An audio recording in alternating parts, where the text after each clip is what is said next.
Oi, pessoal, tudo certinho? Tudo tranquilo com vocês?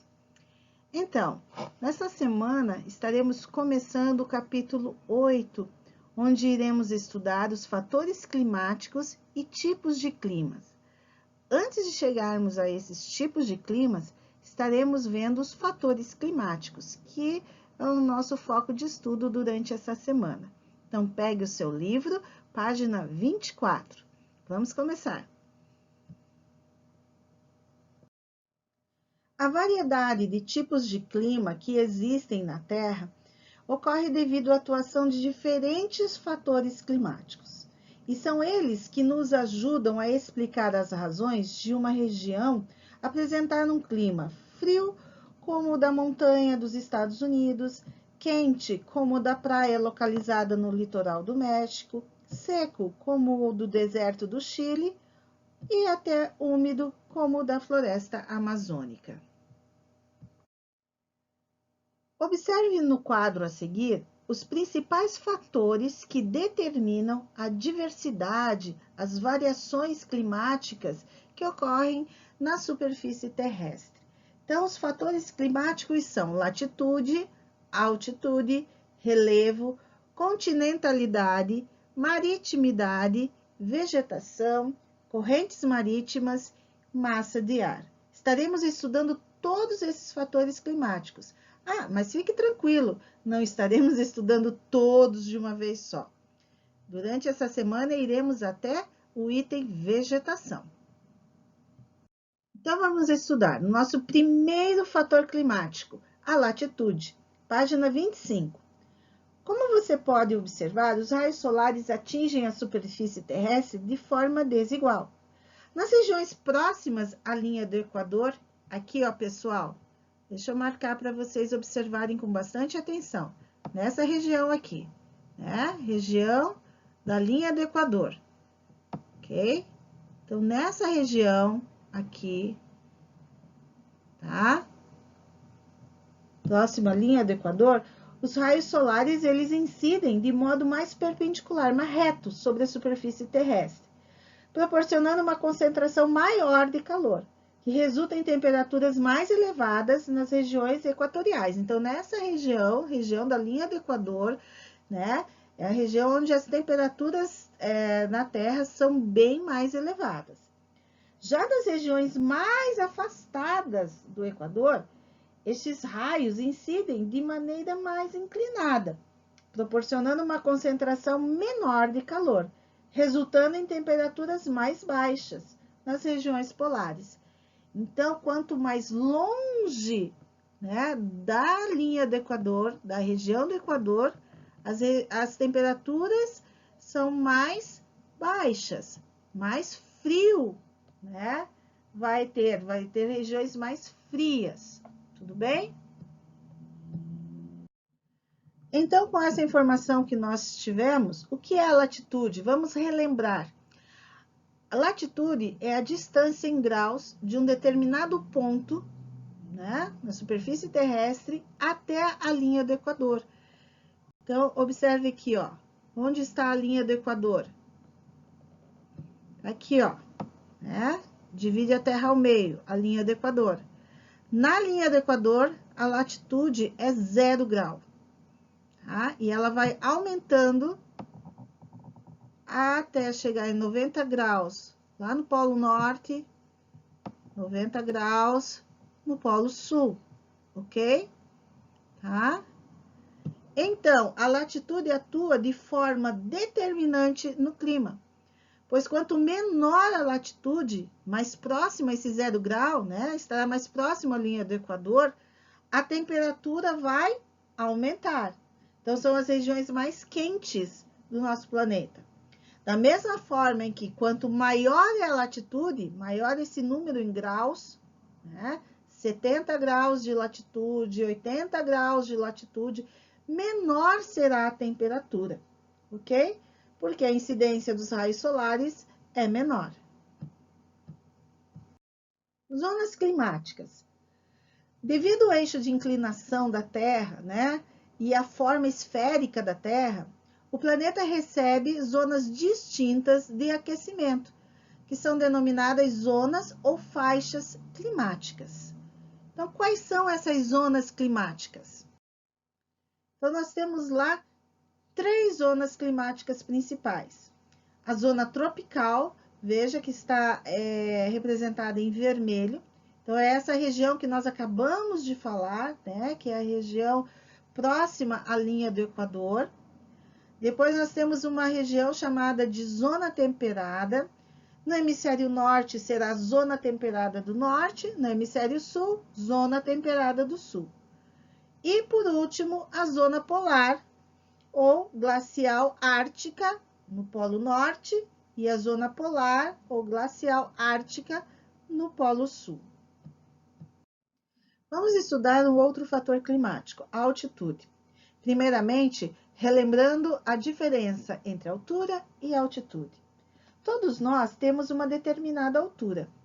Uma criança, por exemplo, pode ter 1 metro de altura. Quanto aos lugares, não podemos dizer que eles possuem altura, e sim altitude. Qual seria a diferença? É simples. A altura é calculada a partir de um ponto qualquer, certo? E a altitude é sempre medida a partir do nível do mar. Por exemplo, se um local possui 900 metros de altitude, a contagem dessa medida se inicia no nível do mar. A altitude é uma medida que tem sempre por base o nível do mar. Assim, ao nível do mar, a altitude apresenta 0 metro. Com o aumento da altitude em metros, ocorre a diminuição da temperatura, pois o ar vai ficando mais rarefeito e com menor capacidade de reter, de segurar o calor. Então, a temperatura é maior nas baixas altitudes, né, próxima ao nível do mar. E a temperatura é menor nas altitudes mais elevadas. Temos nas menores altitudes a maior concentração de alguns gases, como o vapor d'água, que conseguem conter, segurar mais o calor. Veja só que interessante. Áreas localizadas em latitudes semelhantes podem, portanto, apresentar temperaturas bem diferentes, de acordo com as diferenças na altitude. Nós temos aqui, por exemplo, o Monte Kilimanjaro, que fica na fronteira da Tanzânia com o Quênia, né, no continente africano, na África. Veja que o Monte Kilimanjaro, ele tem no seu pico, lá no cume desse monte, neve, ok? E ele está localizado numa região tropical, de clima quente. Por que isso acontece, então? Por que neve lá no topo? Por causa da diferença de altitude, ok? Certo? Então, ele tem uma altitude muito grande, certo? E provoca a formação de neve, é uma neve eterna, sempre tem neve no seu cume, mesmo estando localizado numa região quente, numa região tropical. Veja a base desse monte, né? Então, nós temos ali a savana africana, ok? Muito interessante essa informação. Então, nós podemos afirmar que quanto maior a altitude, mais rarefeito é o ar, né? Ou seja, menor é a concentração de gases. Então, veja lá, observe na imagem, né? Então, a 200 metros, no ponto A, existe uma menor concentração de gases. Por ter menos gases, o ar é mais rarefeito, a menor pressão atmosférica, por conseguinte, a temperatura também será mais baixa. Assim sendo, quanto maior a altitude, menor a temperatura. Observe o ponto B. O ponto B está ao nível do mar. Maior é a pressão atmosférica, maior a concentração de gases, maior a temperatura. Só para fixar, uma cidade localizada ao nível do mar ela recebe uma pressão atmosférica maior, a coluna de ar é maior, então vai ter mais ar, quantidade maior, né, de gases atmosféricos, vai reter mais calor, vai ter uma temperatura mais elevada do que uma cidade que está acima do nível do mar. Olha lá no exemplo, a cidade B, onde a coluna de ar é menor, tem menor quantidade de gases, então, por conseguinte, a temperatura também será mais baixa. Vamos agora ver um outro fator climático, que é o relevo. Relembrando, o relevo terrestre consiste nas formas presentes na superfície terrestre.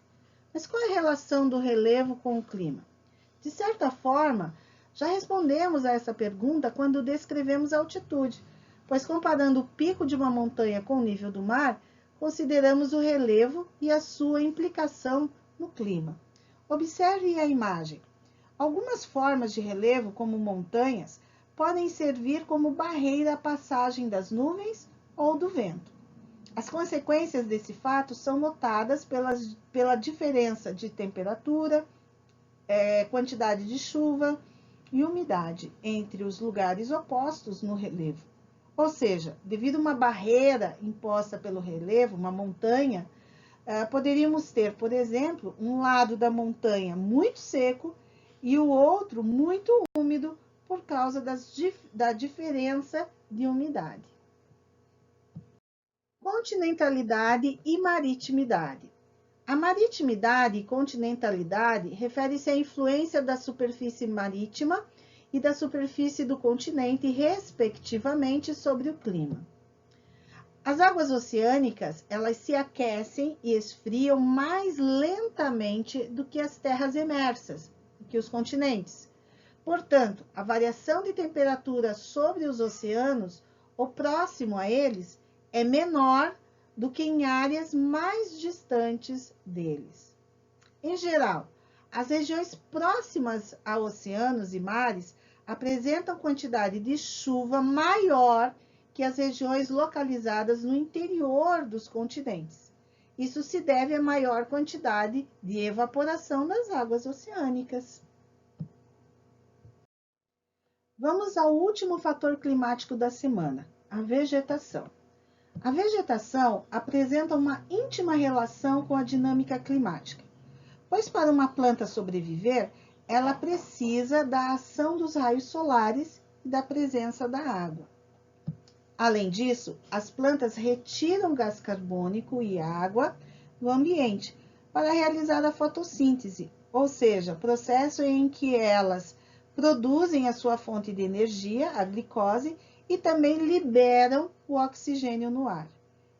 Então, pelo fato de a vegetação trocar gases com a atmosfera e gerar sombreamento, ela ajuda a manter um clima mais ameno e agradável e também ajuda a diminuir a poluição. E é isso aí, pessoal! Chegamos ao final de mais uma videoaula de geografia. Espero que tenham compreendido o conteúdo que nós estudamos durante essa semana. Façam os exercícios propostos lá no material de apoio, respondam com atenção a pergunta do fórum e espero vocês na quinta-feira na nossa sala de aula virtual. Até mais, Deus os abençoe e dê uma semana ótima para vocês. Tchau, tchau!